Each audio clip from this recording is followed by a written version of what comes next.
you a multitasker. I'm not. Awards and fashion shows are in full swing. Seeing a young, black man, directing a feature film, I saw myself in him. Engage with us. Let us know what you'd like to see on the show and celebrities that you'd like us to feature.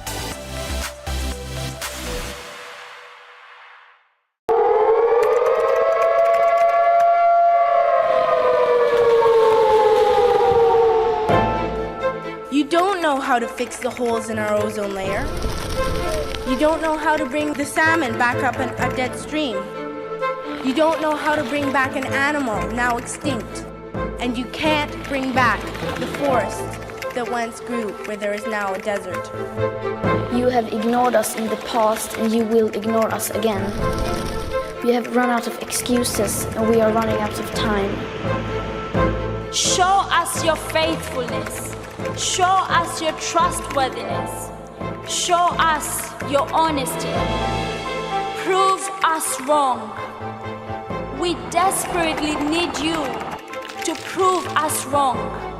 God help us all if you fail to prove us wrong. God help us.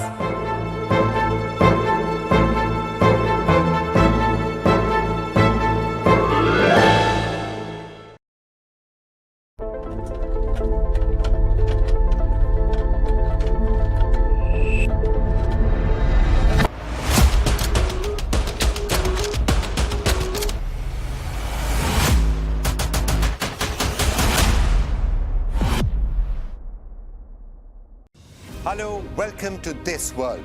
Vladimir Amelyan joins us from Kiev and he is currently on the front line fighting Russian troops. We believe that the world should be ruled by democracies. I was interviewing you on television a couple of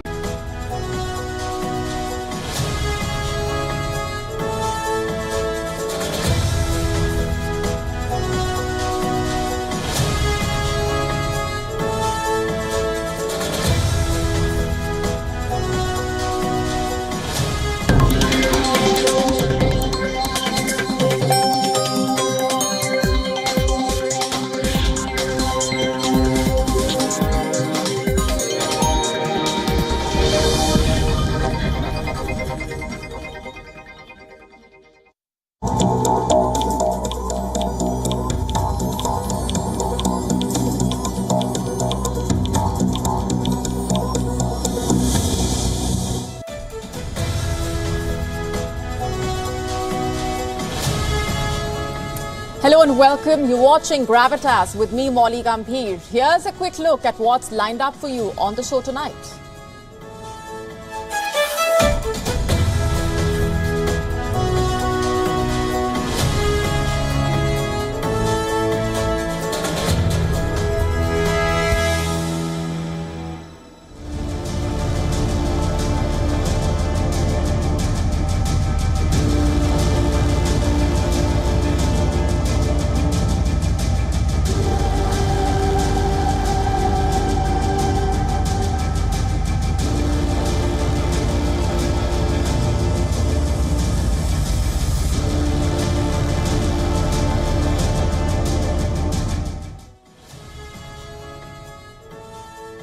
Our cover story tonight is about India's massive plan to counter China in the Indo-Pacific.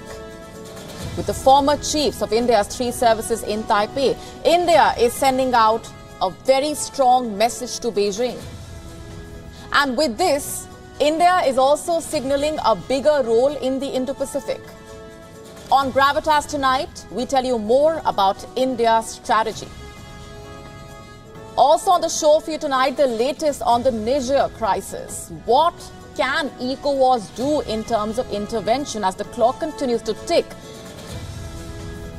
We also tell you the story of the White House gender pay gap. Despite a long list of assurances and pledges by the American president, the gender pay gap at the White House stands at 20% as per reports.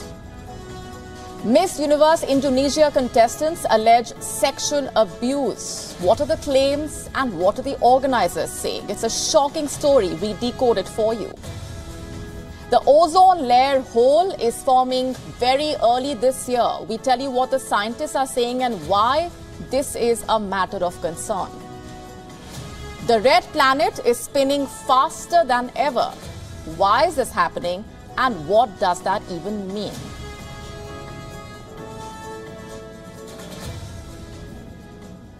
Our cover story tonight comes from the Indo-Pacific, a region where China wants to cast its dark clouds of coercion and confrontation. And to counter this, India has started seeking a greater role in the region. Just have a look at some recent developments. As I speak, the former chiefs of India's 3 services are in Taipei. Why? Well, to engage with various sections of the Taiwanese leadership and also to express India's views to them.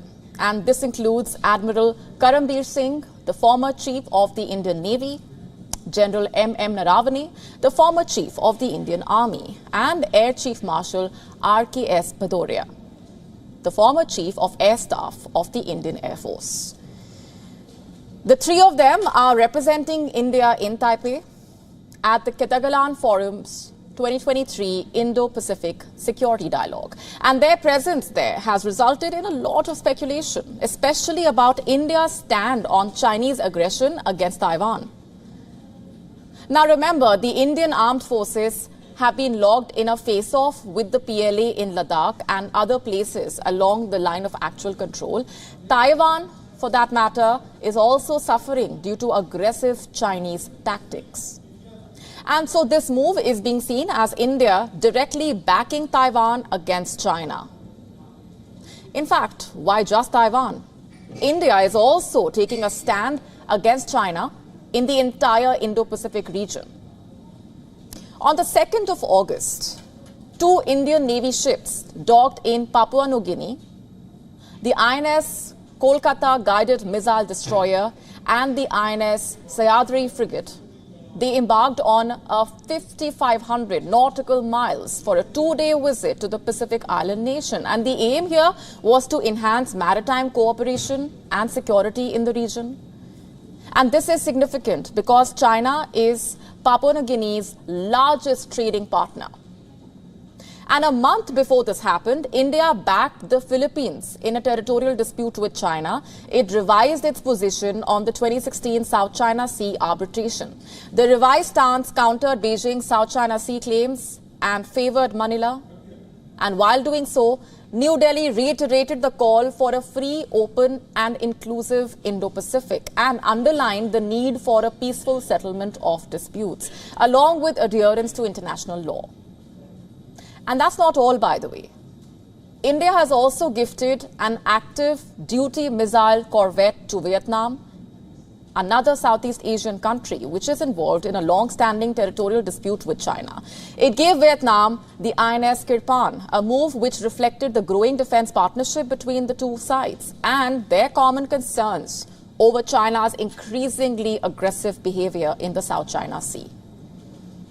And it does not end there. India also sent 2 military aircraft to Australia's Coco Islands. The aim was to enhance interoperability between the armed forces of the 2 countries. Now, what do these developments really tell you? That India is seeking the role of a guardian in the Indo-Pacific, especially for countries affected by China's expansionist policies. And observers say that some of the steps are symbolic but important, and they should have been taken years ago. As for the Pacific Island states, they are looking at India's steps in a positive light in their strategic circle. They are looking at India as a balancing factor amid the growing contestation between China and the US in the Indo-Pacific. And these states, by the way, do not want to get caught between the 2 elephants. And for them, India seems to be the better option. And let me remind you here, India is not just building partnerships with the Indo-Pacific nations, it's also strengthening its own capabilities in the region. Have a look at this report. India has initiated discussions with France to develop 6 nuclear-powered attack submarines. And last we checked, the two sides were exploring options on a collaborative project for the same. Remember, China boasts an extensive submarine fleet comprising over 70 submarines, and this encompasses 7 nuclear ballistic missile submarines, 12 nuclear attack submarines, and more than 50 diesel attack submarines. And on the other hand, India's conventional submarine fleet mainly dates back to the 1980s. So New Delhi, essentially, is trying to address concerns about its aging capabilities. Now, here's the thing. China's ambitions in the Indo-Pacific are well known. It wants to control this region, also build strategic ports, maintain contingents, station warships, also control shipping routes, and dictate the trade rules. Some nations comply with China's assertive behavior out of economic and domestic compulsions, and others do it to avoid a direct confrontation with Beijing. And this is where India can help them. You know, it can act as a counterweight to Chinese hegemony. And thankfully, many countries in the region are beginning to realize this. And our next story is from Niger. It's been over 2 weeks since the country witnessed a coup, and there seems to be no solution in sight. All international requests to the Niger junta have fallen flat, and the hopes for dialogue are only fading. And to make matters worse, the drums of war are only growing louder. 4 days back, the president of Nigeria, Bola Tinubu, threatened to use military force and reverse the coup in Niger. He faced backlash over this. Nigeria's parliament, in fact, opposed it. And 4 days on, his assertion is finding takers. Have a look at this headline. This Thursday, the Economic Community of West African States, a regional bloc also known as ECOWAS, is meeting. And this meeting will be held in Nigeria's capital. The agenda essentially will be to discuss ways to deal with the coup in Niger. Now remember, ECOWAS leaders had earlier given Niger's military junta an ultimatum to cede power within 7 days or face a military intervention. The deadline came and went, the junta remains firm, and now the ECOWAS is meeting once again. Will it finally go ahead with the military intervention is the big question. And if not, what else can it really do? And to understand that, we have to first understand the body itself, its functioning. What exactly is ECOWAS? It is a regional group established in the year 1975 through the Lagos Treaty. The aim was to promote economic integration among its members. How many members does the body have? There are a total of 15. Benin, Burkina Faso, Cape Verde, Ivory Coast, the Gambia, Ghana, Guinea, Guinea-Bissau, Liberia, Mali, Niger, Nigeria, Sierra Leone, Senegal, and Togo. Now, ever since its inception, the ECOWAS has also served as a peacekeeping force in the region, by the way, with member states occasionally sending joint military forces in order to intervene in the bloc's member countries during times of unrest or political instability. Let's take you back to the year 1990. It deployed forces in Liberia during the deadly civil war, and then in 1997, it intervened in Sierra Leone. When a democratically elected government was overthrown, and in 2017, it intervened in the Gambia after its longtime president, Yahya Jammeh, refused to step down after losing elections. But in recent years, this has not happened. Some of the biggest countries in the bloc have witnessed coups, like Mali, Guinea, Burkina Faso. And instead of intervening militarily, the bloc suspended the 3 member states and refused to recognize their new governments. The question is, will it do the same in Niger? Well, so far, the group has hinted at a military intervention, and even if it goes ahead with that plan, it still faces many challenges. For instance, on Monday, Mali and Burkina Faso, both neighbors of Niger, run by a military junta, said that they were sending a delegation of officials to the country to show support. And that's not all. They even said that they would consider any attack on Niger as an attack on them as well. The other option before ECOWAS is imposing economic sanctions. But the group may hesitate in doing this because all these countries are also dealing with low economic growth prospects at the moment. Imposing sanctions would only make them suffer more and make the life of the common man even tougher. In fact, on Thursday, when the ECOWAS assembles in Abuja, all these measures will be on the table. So will be the risks of taking each of them, and any decision they will take will be crucial, to say the least, not just for Niger, but for the entire West African region. On to India now, where a controversy is raging. Did the Congress leader Rahul Gandhi blow a flying kiss in the lower house of the parliament? There is a war of words that has broken out. Union Minister Smriti Irani has accused the Congress leader Rahul Gandhi of blowing a flying kiss while leaving Parliament. And before I go on, listen in to what the minister has said. Never before has the misogynistic behavior of a man been so visible in Parliament as what was done by Shri Rahul Gandhi today.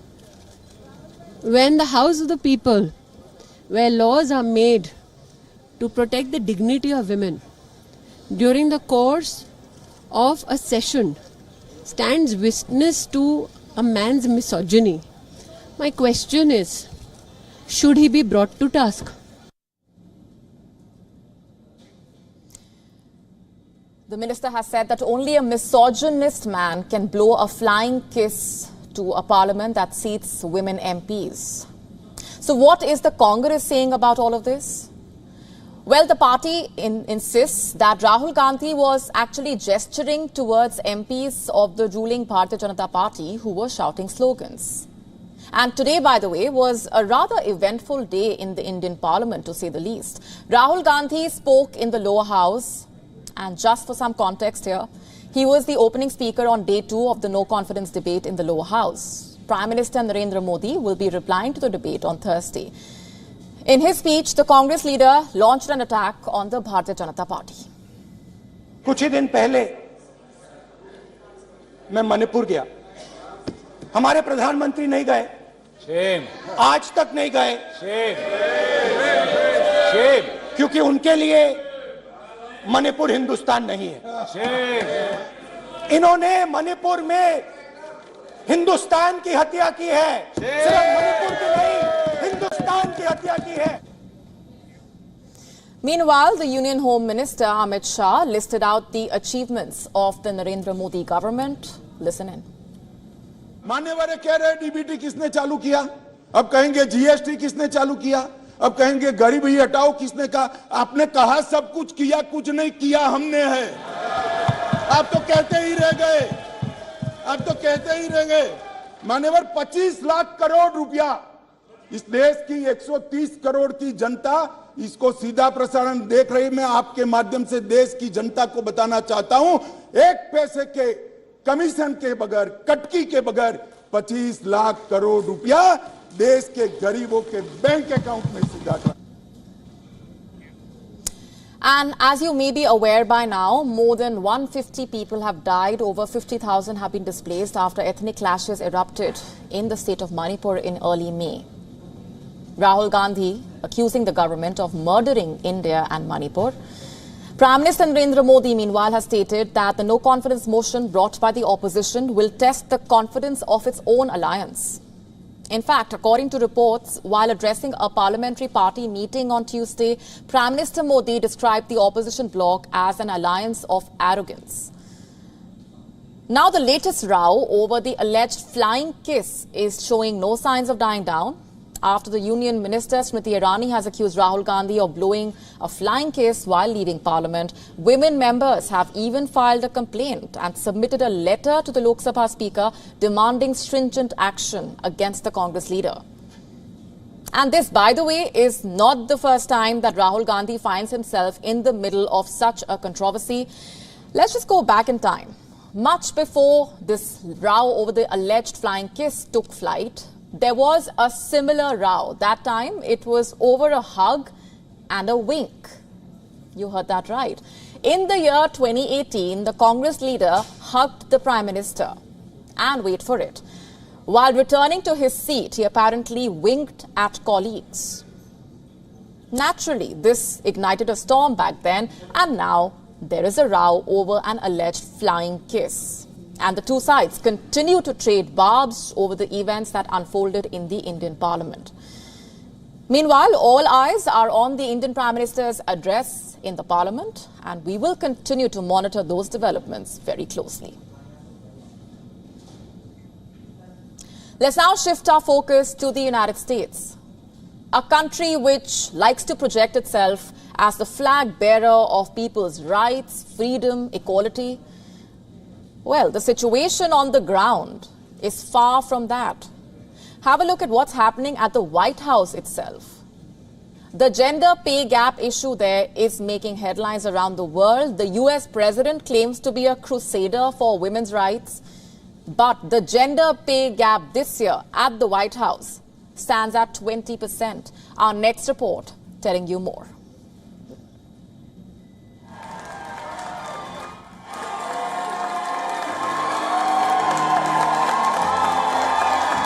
And that's not hyperbole. It's going to shape what the next two generations look like.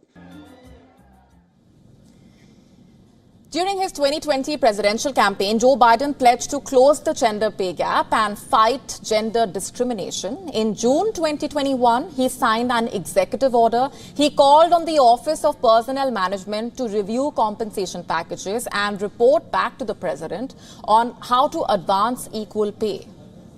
In 2022, US President Joe Biden went a step further, proclaiming the 15th of March as Equal Pay Day, promising to advance pay equity in the federal workforce, ensure equitable access to good-paying jobs, and address discrimination.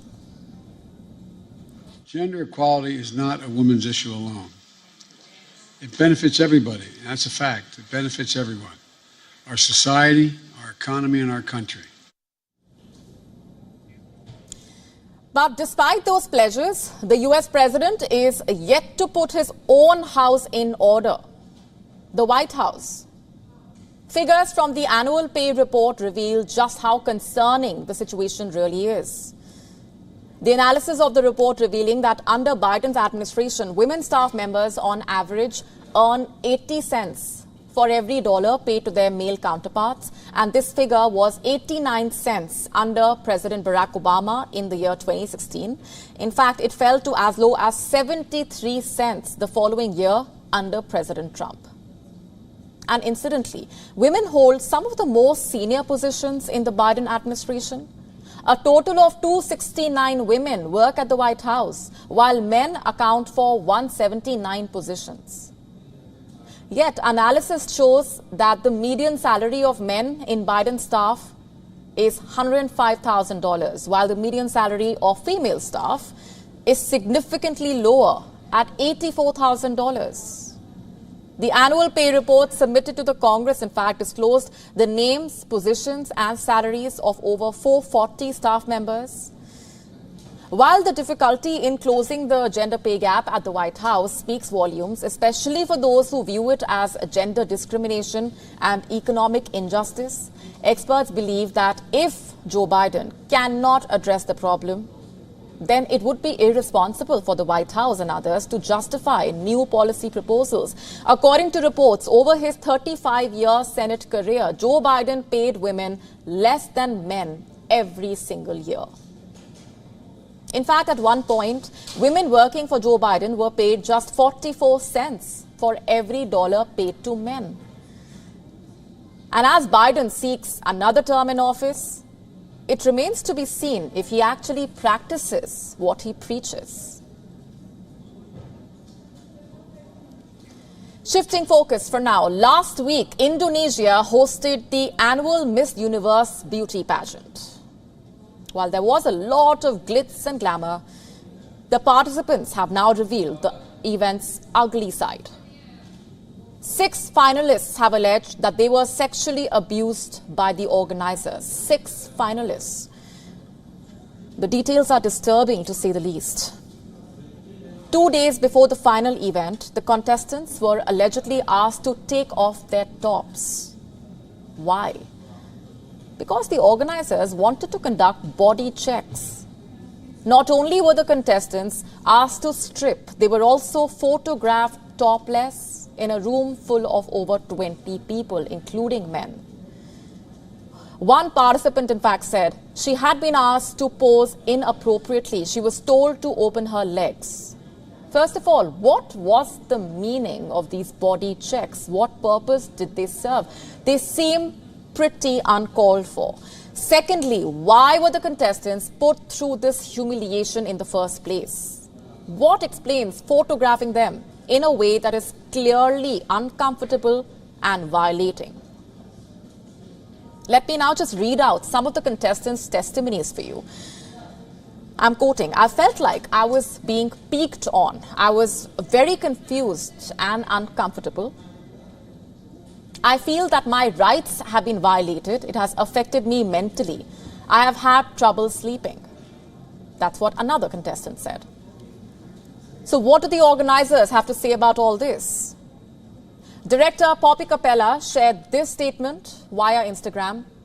"We at Miss Universe Indonesia are closely monitoring the situation." The Global Miss Universe organization also said it was looking into the matter.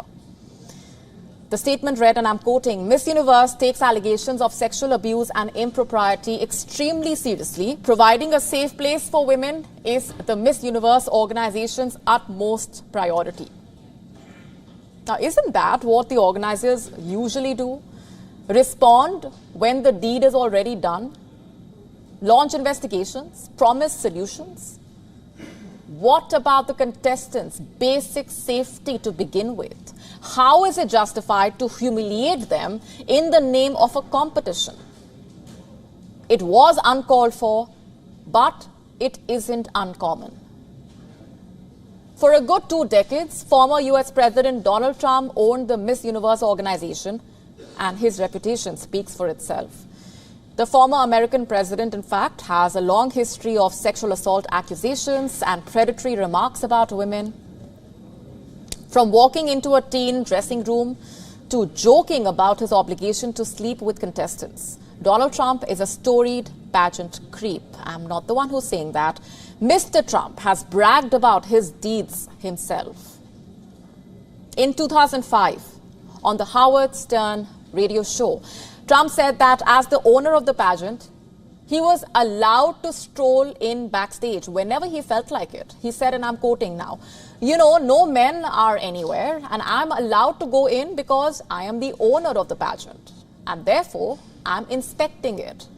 Is everyone okay? You know, they are standing there with no clothes, and you see these incredible looking women. And so I sort of get away with things like that," quote unquote. It's painful even to read that.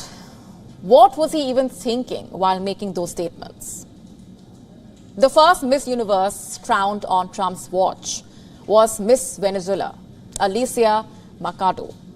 Mercado remembers him calling her Miss Piggy because she had gained weight. She also hurled racial slurs at her. He also hurled racial slurs at her because she is Latina. Years after years, Trump's comments kept becoming more problematic. In 2010, Donald Trump boasted on television that when he bought Miss USA, he made the heels higher and the bathing suits smaller. The painful commentary finally came to an end in the year 2015. Trump kicked off his election campaign with racist comments against Mexicans. One by one, the pageant's hosts, judges, sponsors, broadcasters started pulling out, and Donald Trump was forced to sell off the pageant to WME. Yes, now there wasn't a political figure outright harassing contestants, but were they treated any better is the question. No. the abuse seems to have continued. Just last year, the vice president of Miss USA, Max Sibrex, was quietly asked to step down. Sibrex had sent sexually explicit messages to multiple contestants. Screenshots of the problematic texts circulated in multiple reports. He, in fact, also sent out a graphic video, as per reports, in which he was seen pleasuring himself. At least 4 contestants received sexual advances from Sibrex in the year 2021. And now, what has happened in Indonesia is right in front of you. How long before this comes to an end?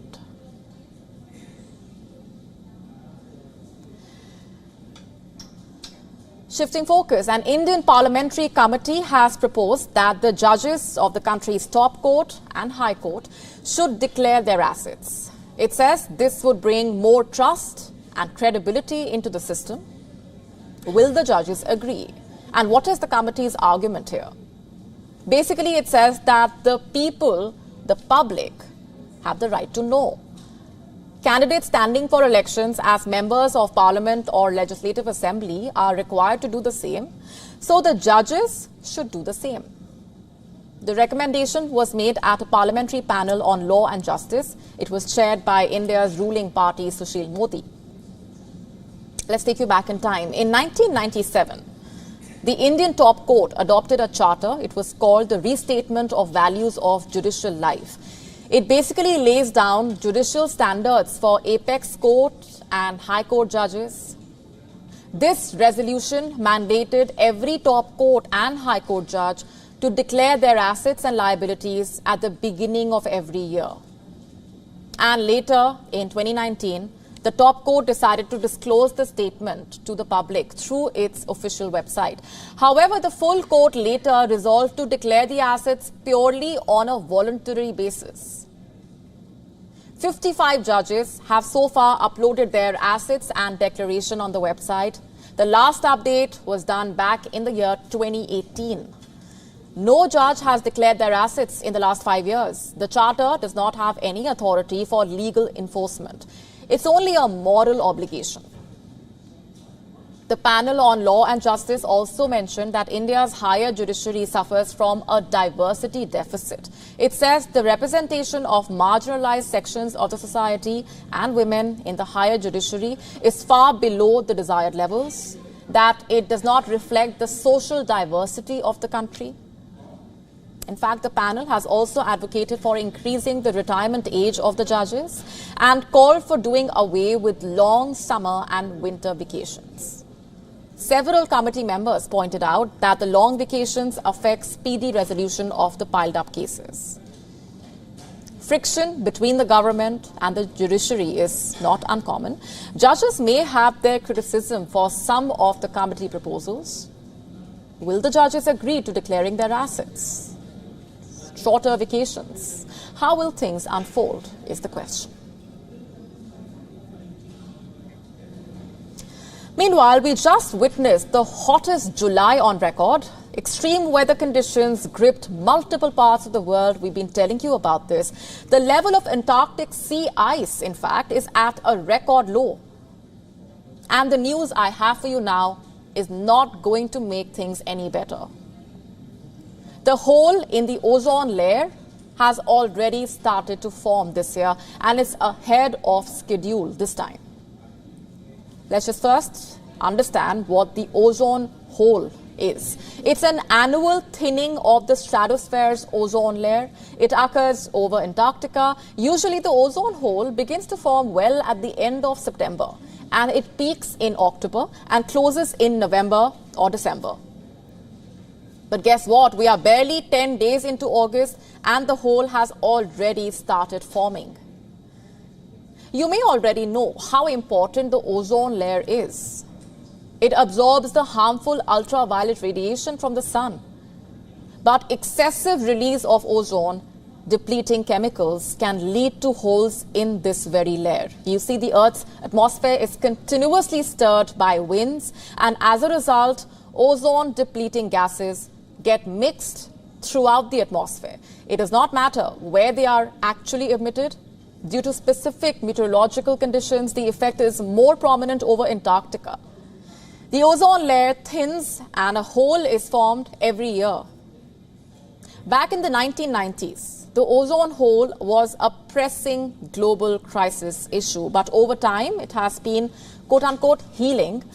Since the 1989 Montreal Protocol, 99% of the ozone-depleting chemicals like chlorofluorocarbons have been eliminated. Ozone levels over the Antarctic are expected to in fact bounce back to the 1980 levels by the year 2066. But this year's early occurrence of the hole has sent alarm bells ringing, and it's only going to increase rapidly in the coming days, by the way. And scientists fear it's going to be one of the largest observed ozone holes for this time of the year.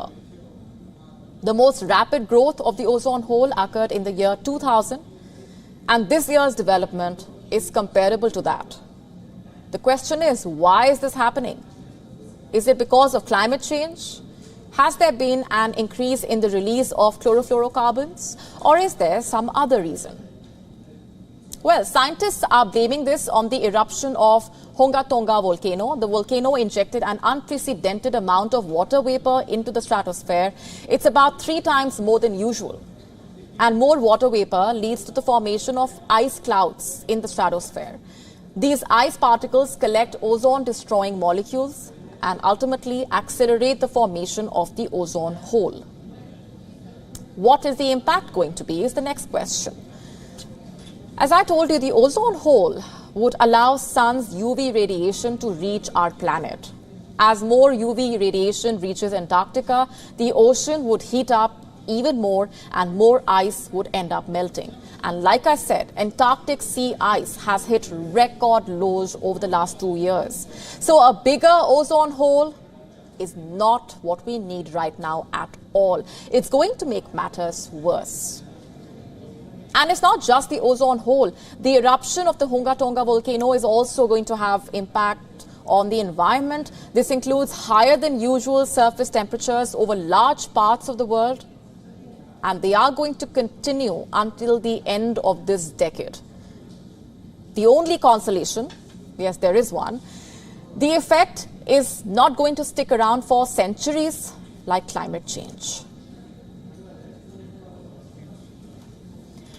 If you are a cat lover, our next story is for you. There is a new Cybertruck-themed cat bed that is being sold in China. You heard that right.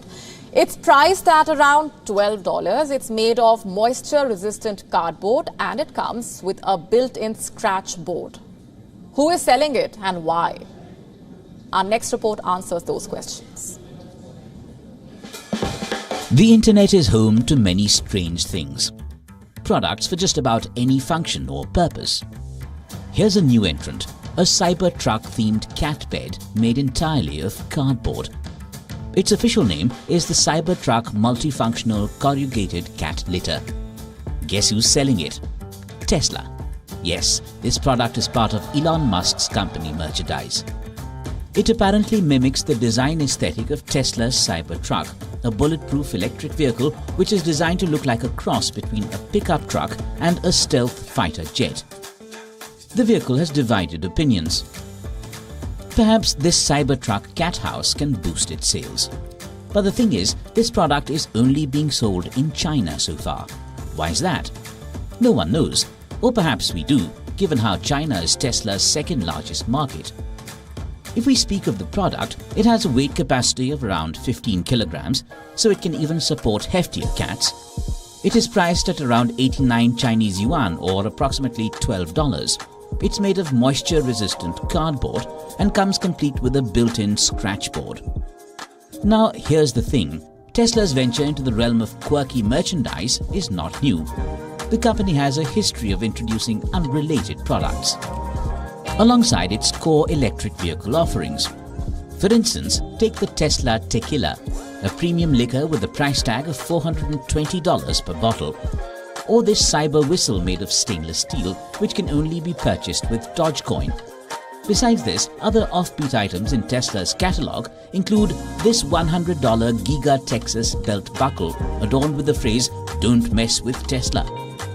a $60 Tesla umbrella, and a $70 Tesla branding iron. It doesn't end there. Elon Musk's penchant for unconventional products goes beyond Tesla. In 2018, the Boring Company, Musk's tunnel construction public transit enterprise, started selling flamethrowers worth $500. All of them swiftly sold out. We wonder what Elon Musk plans to sell next. Bureau Report, WION World is One. Our planet's neighborhood holds the key to many unanswered questions. Mars, the red planet next door to us, remains an object of fascination for scientists, from the discovery of potential traces of liquid water to the possible existence of alien microbes on the planet's surface. Mars holds significant intrigue for us human beings. And now, recent discoveries have opened a bigger window into the world of the red planet. Our next report telling you more. The red planet Mars is the fourth planet from the Sun. It is named after the Roman god of war. Mars is a cold desert world within our solar system. The planet is the second closest to Earth after Venus, and it is usually easy to observe in the night sky.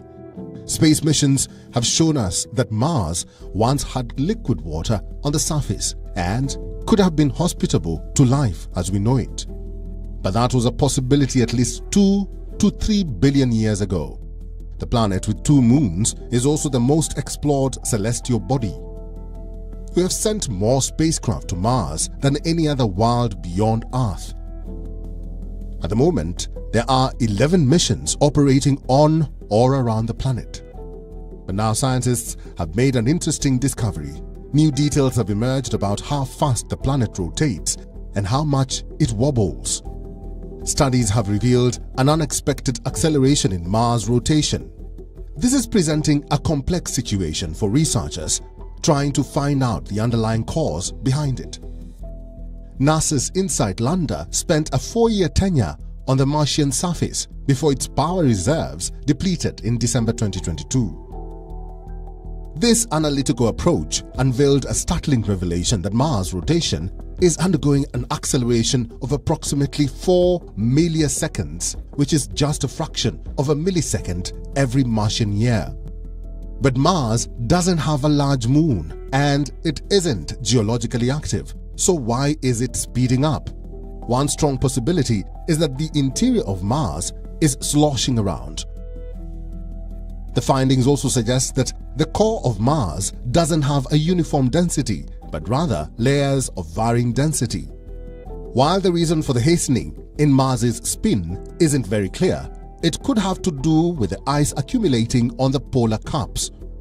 The findings are also helping scientists understand Mars's interior structure and atmosphere, which is essential to understanding how the planet formed and even evolved. The red planet continues to intrigue scientists, and this revelation is just the beginning.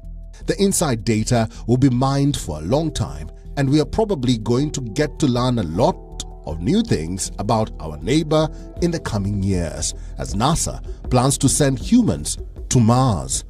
But we now know that when humans settle on Mars, they will have to adjust their clocks from time to time, just as we do on Earth. Bureau Report, WION World is One. Let's now tell you what else made news around the world. Time for Gravitas Global Headlines. At least 45 people were injured in an explosion at an industrial plant northeast of Moscow. At least 6 of those injured are in intensive care.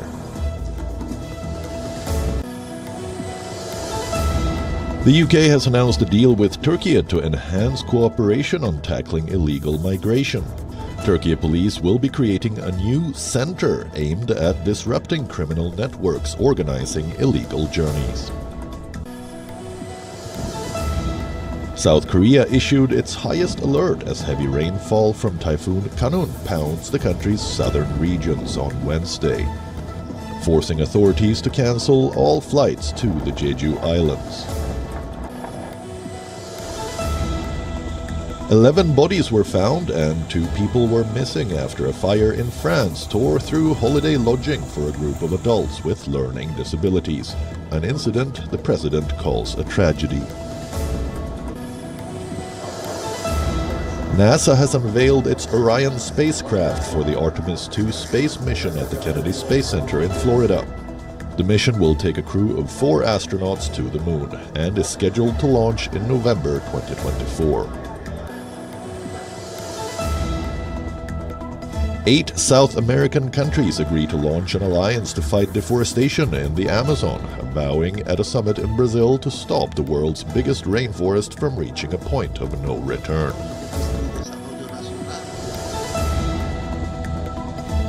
2 tornadoes touched down in Massachusetts within 30 minutes. Trees, utility poles, and fences snapped from the ground due to high-intensity winds. The violent storms have caused thousands of power outages across the state. With no injuries recorded, the state has been put on a tornado warning. Rainfall from Typhoon Kanun continued to pound southern Japan on Wednesday. Japan's weather agency issued weather warnings for many parts of southern and western Japan. The formation of the storm coincides with people preparing to travel during the peak summer holiday season.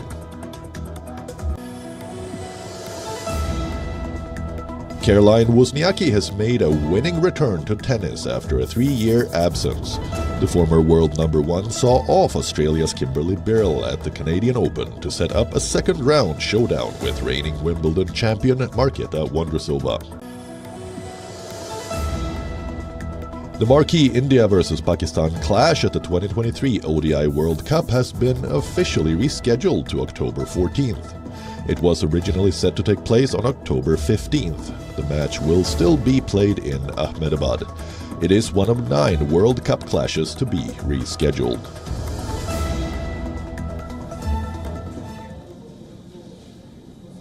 On that note, it's a wrap on this edition of Gravitas Tonight. We are leaving you with Gravitas images. As always, thanks very much for watching.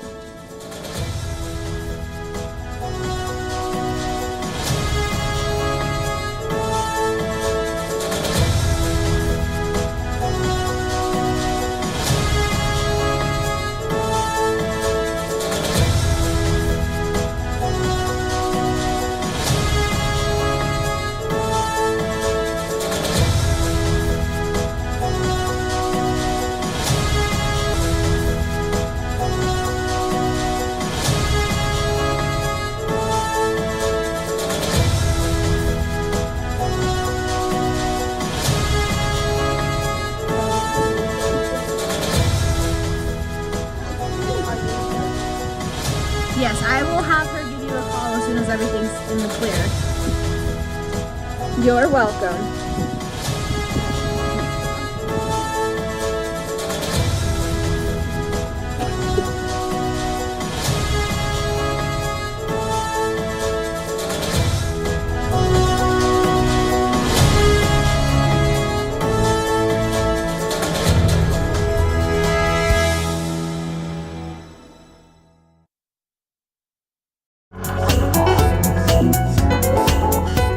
WION. WION Health Resort is unique, the only one of its kind. Experience the 4 paths of natural wellness: yoga, Ayurveda, acupuncture, and naturopathy.